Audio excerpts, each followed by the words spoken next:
What's up guys, Matt Day here, and today we're going to be scanning some film with the Pakon F135 Plus.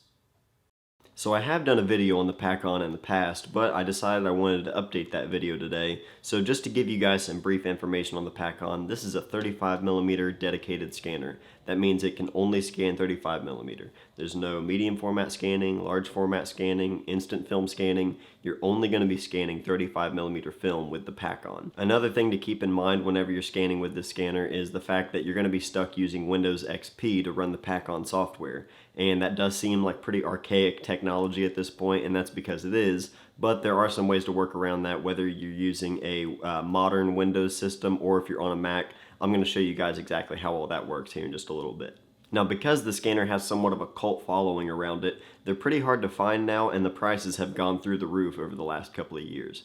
I bought my scanner for $250 from aaaimaging.com just less than a year ago, and already they're no longer available on that site, and I've only seen them pop up on a couple auction sites recently, and that's really about it. And the prices are insane. I've seen them sell for over $800, and that's insane considering I bought this for $250 less than a year ago. But the number one place to look for a Pakon would be the Pakon group on Facebook. I'll be sure to put a link in the description below, but that's the number one place for anything Pakon related, whether it be information on the scanner, if you have questions, if you want to share photos that you've scanned using the Pakon, that's the best place to go, and it's super helpful, full of a lot of great people. So definitely check that out if you guys are on Facebook and you want to learn more about the Pakon. So if you guys aren't familiar with the Pakon story in general, basically these were made a long time ago for places like your mini labs, so your 1 hour photos, your pharmacies, places like that were able to use these scanners, and because they scan so fast, it was really convenient for them. But as time went on and Windows XP became obsolete, so did the Pakon. So basically, people ended up having a huge inventory of all of these scanners and no use for them. But just a few years ago, I'm not sure exactly who it was, someone must have stumbled into it and used Windows XP and thought, oh my god, this is amazing because now I can scan all of my 35mm film rather than messing with the flatbed scanner, which can be a bit of a hassle compared to scanning with medium format on a flatbed. So I'm not sure who exactly started that and who really discovered the Pakon, but this is basically the renaissance of these things, because now, like I said, they're going for insane prices and everybody wants one, and I'm just really thankful that I got mine before the prices skyrocketed. But that's pretty much everything in regards to the Pakon, on the history of it and what its uses are. So we'll go ahead and start scanning, but before we do that, we're going to have to jump on the computer and I'll show you guys how I use Windows XP on my Mac. Alright, so before we get started, I just want to say that I hope you guys enjoy this episode because this is actually take 2 on this part. I developed the film earlier and went and scanned through the whole thing and did the whole walkthrough process basically and talked to you guys through it. And then after I was done, I went back and listened to it and the audio was complete garbage. And that's because my Rode Podcaster wasn't the selected microphone on my computer. It was using the built-in mic. So I went ahead and developed some more film and was going to redo the whole thing. So I hope you guys enjoy this one because this has taken all day to actually do just this one episode. So the first thing we're going to do is we're going to open up VMware Fusion, and this is what is going to allow us to open up a new operating system that isn't the standard operating system, like in this case the Mac. So we'll open this up, hit the play button here, and Windows XP Professional is already installed, so it's going to go ahead and bring that up. And you'll see here we have the login screen. So I'll go ahead and log in. And there's the classic background and startup sound that we're all familiar with. And also a little fun fact about this background here. This photo was actually shot with a Mamiya RZ67, and there's a cool little video online where they interviewed the photographer and he talks about this photo specifically. And if you guys want to check that out, I'll put a link in the description. But the first thing we want to do is we want to open up the VMware shared folders. Now, this is something that is going to allow us to have access to the exported scans from your normal operating system. So we'll open this up. You see I've got a Pakon scans thing already made here, and I'm going to make a new folder. And that folder is just going to say Pakon YouTube video. And we'll go ahead and open that up, and we're going to make a new folder here. So roll 1. There we go. And we'll go ahead and minimize that for now. And next thing we want to do is actually plug in our Pakon and have it fired up. So I plugged it in, and I want to have this connected to Windows, not to Mac. You'll hear it connect. For some reason, mine always connects, disconnects, and then connects again, just like that. I don't know why it does that, but it always does. So the next thing we do is click on PSI. This is the Pakon software, and this is the entire software, and it looks as old as it is. So the first thing you want to do is go over here and click Add Roll from Scanner, and under Film Color, we're going to select C41 Black and White. So you have your two options, just standard color negative film, and then C41 processed black and white. Now, this scanner was never meant to scan traditional black and white film. So what we're going to do is just click C41 black and white, and I'll explain a little bit more about the extra step we have to do, but for now, just know that we're going to be doing black and white. And resolution, we're going to go with 16 base, and roll ID, I never mess with this, I just leave it at 0. And number of strips, the nice thing about this is you can do a single strip, meaning the entire roll all at once, or if you have some film that you've already cut up and sleeved and you want to scan some old film, you can also do multiple strips, and you just select basically how many frames each strip has. But today we're going to scan an entire roll, so we're going to go with single. And for dust and scratch removal and digital ice, I'm going to leave that unchecked because I'm scanning traditional black and white film. Now, if I was scanning color negative film, I would definitely check this because it does a great job, but it doesn't work with black and white film. You get something that looks nothing like your actual scans. So if you're scanning traditional black and white film, you just want to make sure you leave that unchecked. Now I'm going to click OK, and I'm going to hop up here and grab my film, and I'm actually going to go ahead and start feeding it into the scanner, and I'm going to let you guys see the entire process from start to finish as it goes and scans the whole roll in, just so you can see in real time how long it takes.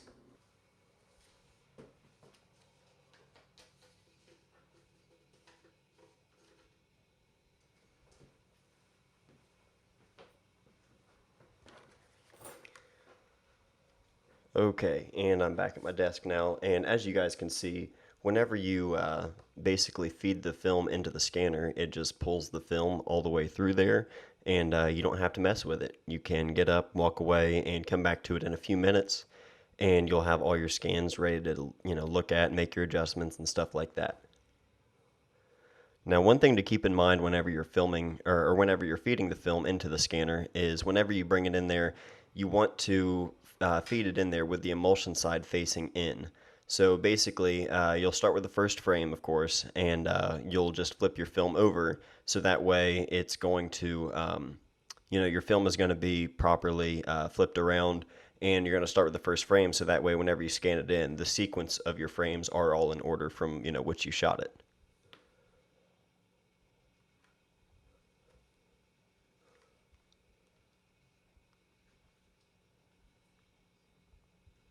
And there we go. You can see the film now is coming through into the little front bucket area of the Pakon. And basically, whenever it comes through there, it's just going to continue to basically spool itself around in that front area. And you don't have to mess with it. And that's another nice thing about it is, you don't have to worry about doing any kind of work as it's scanning. You can literally just walk away from it. And like I mentioned earlier, that's one of the beauties of this thing and why it was made for places like, your pharmacies and your 1-hour photos. It's really, really minimal effort when it comes to actually scanning. You can do other things and come back to it, and it's all ready to go.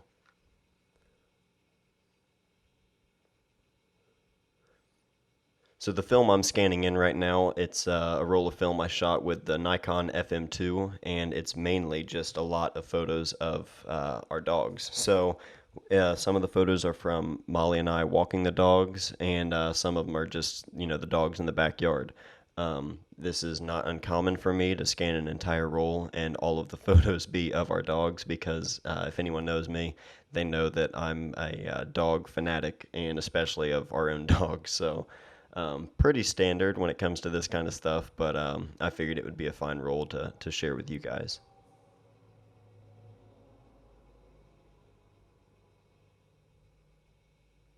So as you can see, we're almost done there, and I know that this is not the most exciting thing to be sitting there watching, but I just wanted to go and, like I said, share the entire process from start to finish with you guys so you could see it all in real time so you know exactly how long it takes and, what to expect when you're scanning.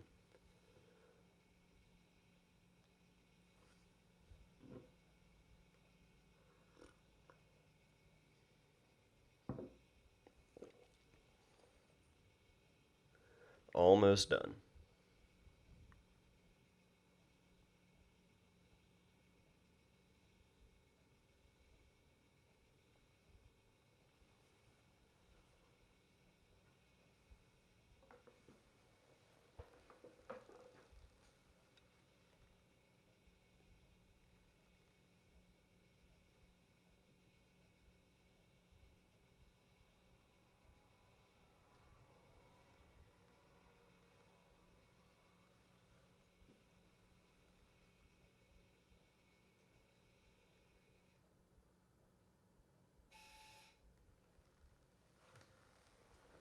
And there are the photos. So, yeah, it's that simple. I let it do its thing, and whenever it's done, it gives me all these scans right here, and I can start going through them and making any adjustments that I need to make.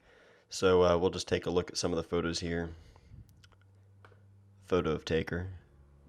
And nice thing about this is you can basically just go through and make any kind of minor adjustments you'd like to make. So all of these were shot in portrait orientation. Actually, a lot of these were. And select those ones and rotate the photos this way. And yeah, it's really that simple. There's not a whole lot to it. Um, you can also do other things whenever you want to edit the photos. So say I was scanning color negative film, I can go down here to edit pictures, and I've got my color correction options here and brightness and contrast. And the brightness and contrast are really the only two things I ever adjust whenever it comes to the Pakon software itself. But really, the most of the stuff that I'm going to be doing to the photos, I work with in Lightroom, and I'll get to that once we have these exported. But let's see, photo of Molly. Let's see. This looks like it's a good one of Rusi. She is a funny looking dog, but she's cute. And let's see here. Take her in the backyard with my super pregnant wife, Molly. These are fun. These are the kind of photos that, always mean the most. You can take as many photos and have as many art shows and photo books and stuff like that, but these are the photos that are going to matter, years down the road. So let's see here. Awesome. Okay. So rather than me sitting here looking at all these photos, I'm going to go ahead and talk to you guys now. So, like I said, brightness and contrast are really the only two things I ever mess with whenever it comes to this stuff. Like this frame here, this frame looks a little dark, and it's not necessarily underexposed. It's just because of, the harsh sunlight on this side, and this is in a lot of shadow, and the sun was pretty low at the time. But, okay, for instance, a scene like this. The Pakon has some difficulty sometimes when it comes to reading a scene like this. And, it's not going to know whether to, basically scan for the shadows or the highlights. And you can kind of adjust this back and forth, and you can see, what works best for you. And you can adjust the contrast. And keep in mind, this is all HP5 shot at 16 or pushed to 1600. I didn't just underexpose it. It was developed for 1600 as well. And I get a lot of questions about that, about, if it's pushed to 1600, did I also develop it for it? And yes, I wouldn't intentionally underexpose the film. It's always, if I'm shooting at 1600, I'm processing for 1600. But anyway, what you want to do is you can kind of go through and check out your brightness and your contrast in each scan, and you can tweak things a little bit. Like this one looks like it's red a little bit brighter than the other ones. For instance, this one here, it read it, properly to get that kind of silhouette shot, which is what I was going for. But I think these look fine for me. Any kind of adjustments I want to make from here, I'm going to do it in Lightroom. So I'm going to select all. I'm going to go up here and click on the floppy disk drive or the floppy disk to export the scans. So naming of pictures, you can mess with that if you want. I usually don't mess with it just because it doesn't really matter. Location of pictures. This is where you want to go in and you want to find that folder that you created earlier. So we created that folder that said Pakon YouTube video. And there it is. So we'll click that. And save as raw, I leave unchecked because whenever I did that, I assumed that was going to give me, more like a raw file, but it gave me just it scanned it as a negative and it didn't actually invert it into a positive. So you leave that unchecked. And under image settings, I just leave this all the same. I never touch it. Use scan resolution, 300 dpi, the highest quality you can get. And then under file, you can do JPEG, bitmap, TIFF, or EXIF. I always do JPEG. I have scanned as a JPEG and a TIFF, and I've compared the two. I've worked with both in Lightroom, and I saw no advantage over the TIFF. Some people like to scan as TIFF just to be safe, but myself and a lot of others, I always just stick with JPEG, and for the amount of editing that I'm going to do, it's more than enough. So after that, we're going to click OK, and up here at the top, you're going to see it's going to start exporting the images. Now this folder here, you can see, well, whoops, I didn't select roll 1, so they're all going to pop up out here. This is what happens when it's been a long day, and I've done this countless times now today. But you can see how fast it's exporting these files, and from there, you're literally done. You're waiting for it to be done exporting each frame, and then you're done. Then you're going to go into Lightroom. So we're going to let this continue to export, and I'll wait until it's done just so you guys can see exactly, the time it takes. But like I said, it's a really, really fast system. So while we're waiting, well, never mind. I can't open up photos or enlarge the photos while it's exporting. So I guess I'll just sit here and wait with the rest of you.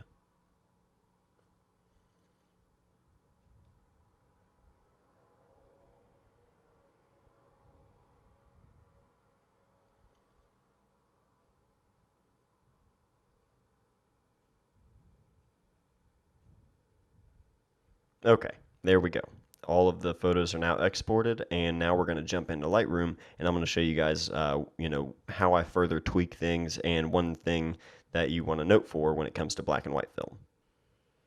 Alright, so here we are now in Lightroom, and I'm going to show you guys a preset that I made just for myself. It's not like a preset for anyone, it's just a preset that I made for myself for my own Pakon scans. Because as you guys can tell, the scans here, they have almost like a sepia kind of tone to it, and that's because the scanner was made for C41 black and white film, not traditional black and white film. So it's going to give it this kind of sepia tone. And basically all you would have to do is go over here and click black and white, and there you go. But I've found that basically over working with Pakon scans for a long time and seeing, what works best and kind of finding out a good starting point is I made a preset. So I'll show you guys what I did. So we'll go ahead and apply that preset. And there you go. It's not entirely different from the black and white, just simple conversion. I only did a few minor things, and I'll kind of walk you guys through that. So no exposure adjustment. I brought up the contrast a little bit.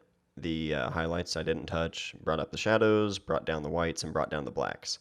+5 on the clarity. No curve adjustment. Just a little bit in the colors for the black and white mix here, and you can kind of see as I click that off and on, it doesn't make a huge difference, but it's just subtle but worth it. Down here into the detail, I brought the sharpening up a little bit just because when the Pakon scans come out, straight from the scanner, they're not incredibly sharp. They're kind of meant to have a little bit of sharpening if you want it, but it doesn't do it in case you don't want that. No lens corrections, no, vignetting, grain, any of that kind of stuff. It's really, really simple stuff, basically just working with these tones and just to kind of get me a good starting point because, some photos I'll want to do a little bit more tweaking to, but for the main part, for the main, what am I trying to say here?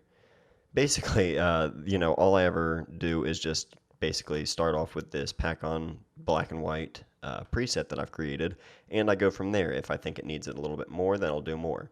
But for instance, that brought back a little bit more detail here in Taker's back, but I was kind of going for a silhouette shot. That's why I was kind of placing him against that really harsh highlight in the pavement. So I kind of like that brought back down. This is all personal taste. Any of this stuff, I didn't do any of this editing over here on the side based on some chart or, zooming in at 100% or anything like that. I eyeball things. And whenever things look good to me, that's where I leave them. I just adjust things until it looks good, and that's it. So some people will love that. Some people will hate that. It's all personal preference, like anything, in my opinion, with photography. You want to basically do it however you want to do it. That's kind of the beauty of it. So yeah, it's really that simple. And you can see every once in a while you'll have a little bit of dust in some spots here or there. You know, like down here, I can see there's a tiny little piece of dust. So all you got to do is grab the clone brush. There you go, and it's done. So you can do your dust removal and stuff like that in here. Here's another one of Taker. Kind of get rid of some of this and bring that brush down a little bit. And some people might rather use Photoshop when it comes to Lightroom, or rather than Lightroom when it comes to dust removal. But for me, Lightroom has always worked just fine, so that's just kind of what I've always used. And I can't remember if I mentioned it in this video. I think I did, but like I said, I've done this video a few times today. Took me 2 takes on the first one, and then I had to redo it again. So I can't remember if I mentioned it, but I shot these photos with the Nikon FM2 with the 50mm 1.8 AI lens, and I absolutely love this lens and the camera, but you guys know that. But just this lens in general, you can see I shot this wide open, and it looks great. Let's see here. This is a good one of the whole family here. Rusey being a little monster, as always. All right, but yeah, anyway, yeah, before I get sucked into looking at these again. Okay, so that's basically everything when it comes to scanning with the Pakon. I've showed you guys, how it works and, my whole process from the settings that I use and my Lightroom preset and how I work with the scans, and that's really everything. So I hope this was enjoyable, but yeah, I wanted it to be just a basic and simple explanation of how I did it and what works best for me. So there you guys have it. That's what it's like scanning with the Pakon F135 Plus. If you guys have any questions at all, please leave those below in the comments and I'll try to answer them the best that I can. And like I mentioned earlier, if you want to get a lot of really good information on the Pakon, the best place to go is on the Facebook group, and I'll put the link in the description below. But I hope you guys enjoyed this episode, and I appreciate all the support, but that's all. So thank you guys as always for watching, and I'll see you next time.